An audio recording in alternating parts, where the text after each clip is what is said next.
چلیں مولوی ٹرمینالوجی پہ تو بات کریں گے، لیکن یہ کہ مولوی ملٹی ڈسپلنری ہو گئے ہیں، جو 25ویں پھر کچھ نئی ٹرم کاٹ لی ملٹی ڈسپلن. اب یہاں سے یہ بات آ گئی ہے کہ کیا ایک ایسا ریلیجن جو اسکالر ہے، انفلوئنسر ہے ہمارے پاس، وہ ملٹی ڈسپلنری ہو سکتا ہے اپنے انالیسس کے اندر؟ تو کریں ہوتا کیا ملٹی ڈسپلنری، آپ تو مطلب بہت سارے شعبوں کے اندر اس نے اپنی ایکسپرٹیز دکھائی ہیں، ملٹی ڈائمینشنل کہہ لیں گے، ملٹی انٹرسٹ ہو، ہاں اس طرح سے. واضح کر دیں. تو اگر میں انڈائریکٹلی کہوں، ہم نام نہیں لے رہے، میں نہیں لینا چاہ رہا، اگر کوئی ایک ریلیجیس انفلوئنسر ہیں جی، اور ان کا ظاہر ہے ان کی مین ڈومین تو یہی ہے ریلیجیس افیئرس کے اوپر بات کرنا، جی جی، لیکن اگر وہ انٹرنیشنل ریلیشنس پہ بات شروع کر دیتے ہیں، پولیٹیکل سائنسز پہ بات سٹارٹ کر دیتے ہیں، 100% یہ تو مطلوب ہے اس کے لیے، اس کی کامیابی کے لیے، اس کے گروتھ کے لیے یہی چیز مطلوب ہے. اور ایسے ہی انفلوئنسرز ہمیں چاہیے جو کہ جو ہے وہ جو بھی وقت کی ضرورت ہے، جو وقت کے تقاضے ہیں، جو بھی نیڈ ہے یا ٹاک آف دا ٹاؤن ہے، اس کو ڈیفائن کر سکے، اس کو سمجھ سکے اور اس کو آگے ایکسپلین کر سکے. اور ایکسپلین جو ہے وہ آڈینس کی ریکوائرمنٹ کو نظر میں رکھتے ہوئے ایکسپلین کرے. تو بالکل یہ تو ضروری ہے ملٹی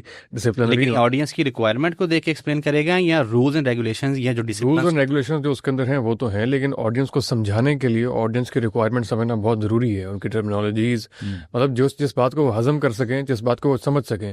ورنہ بہت سے لوگ ہمارے یہاں ماہر ہیں غیر واضح پیچیدہ گفتگو کرنے کے، جن کی لمبی گفتگو کے بعد آپ کوئی نتیجہ لے کر نہیں اٹھتے، آپ کوئی تھاٹ لے کر نہیں اٹھتے، آپ کے ذہن میں کوئی نہ نئے سوال پیدا ہوتے ہیں نہ پرانے سوالوں کا جواب ملتا ہے.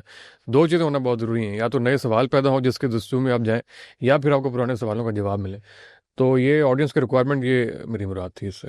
اچھا، میں ایکچولی ریکوائرمنٹ سے مراد یہ سمجھا تھا کہ اگر آڈینس یہ سننا چاہ رہی ہے، نہیں وہ کیونکہ اگر اس کانٹیکسٹ میں جا کے ہم بات کرنا شروع کریں تو اگر آڈینس یہ سننا چاہ رہی ہے کہ لینن کو یا روسو کو ہمارے سامنے ایک ولی اللہ بنا کے پیش کیا جائے، نہیں وہ تو جبکہ ان کا امیج یہ نہیں ہو، نہیں تو پھر اس کیس میں وہ نہیں، میں نو یور آڈینس کی بات کر رہا تھا. یہ بھی آپ کو پتہ ہے مارکیٹنگ کے بہت سے لوگ، آپ لوگ بھی سمجھ رہے ہوں گے کہ آدھا کام تو ہے کہ اپنی آڈینس کو آپ سمجھ لیں اچھے طریقے سے کہ ہے کیا، اور اس کے آپ ریکوائرمنٹس ہیں، وہ تو آدھا کام آپ کا وہیں ہو جاتا ہے. اچھا، یہاں پہ میرے یہ سوال یہاں پہ یہ بھی ہے کہ اب یہ جو ہمارے پاس سوشل میڈیا کے اوپر جتنے بھی کنٹینٹ کریٹر ہیں، یعنی ریلیجیس کنٹینٹ کریٹر ہیں، ادھر ان کا مطمع نظر ریلیجن ہے، یا جب وہ آتے ہیں تو ریلیجن ہوتا ہے لیکن with the passage of time growth of audience بن جاتا ہے. کیونکہ کچھ لوگ ایسے ہیں پاکستان کی لینڈسکیپ کے اوپر کہ جن کا انیشلی یہ ایسا مطمع نظر نہیں تھا، لیکن وقت کے ساتھ ساتھ اب ان کا جو سارا کاؤنٹ ڈاؤن چل رہا ہوتا ہے وہ چل رہا ہوتا ہے کہ ہماری آڈینس ہی بہت ہے، ہمیں لوگ سنتے ہی بہت ہیں. تو with the passage of time ادھر وہ ڈیویٹ کر جاتے ہیں اپنے مقصد سے اور گروتھ آف آڈینس کی طرف نکل جاتے ہیں. یہ کیا سینیریو بنتا ہے پھر؟ دیکھیے، جو بشری لمیٹیشنز ہیں وہ تو سب پہ اپلائی ہوں گی. وہ تو صرف جو ریلیجس لوگ ہیں، دیکھیں وہ ایک سرٹن آئیڈیالوجی سے ان کی انکلینیشن ہوتی ہے. اس کا مطلب یہ تو نہیں کہ ان کے اندر بشری لمیٹیشنز نہیں ہوں گی. آپ پاکستان میں بہت سے سیکولر کنٹینٹ کریٹر ایسے دیکھ لیں کہ جب سے انڈیا کی طرف سے ان کو پابندیاں وغیرہ لگی ہیں، ان کی ویورشپ بہت کم ہو گئی. ایک کلیئر ڈپ نظر آیا. پوڈ کاسٹ میں وہ باتیں نہیں رہیں جو پہلے آپ بٹھا کے انڈیا کی تعریفیں کراتے تھے، بڑے آپ کے ملین کے دیکھ رہے ہیں، اور اب کچھ ہزاروں میں بات آئی. ریلیجس لوگ ہیں ان کے بھی یقینی طور پہ ایسا ہی ہوتا ہے. تو بات یہ ہے کہ جب آپ بات کر رہے ہیں because you want to make money through this scheme, تو پھر آپ یقینی طور پہ آپ وہی کام کریں گے.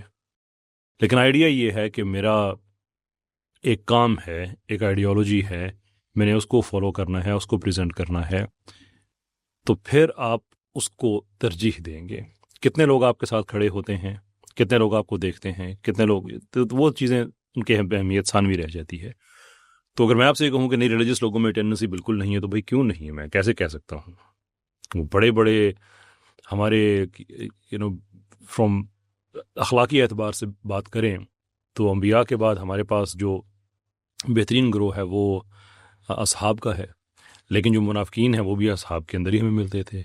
ایون بہت سے صحابہ جو دل سے مومنین تھے، لیکن وہ جو بشری لیمیٹیشنز ہیں کہ ایسی کیپچولیٹنگ سچویشن آ گئی کہ کبھی انہوں نے بھی کیپچولیٹ کر دیا، تو انسان ہے، وہ ایک اور بات ہے.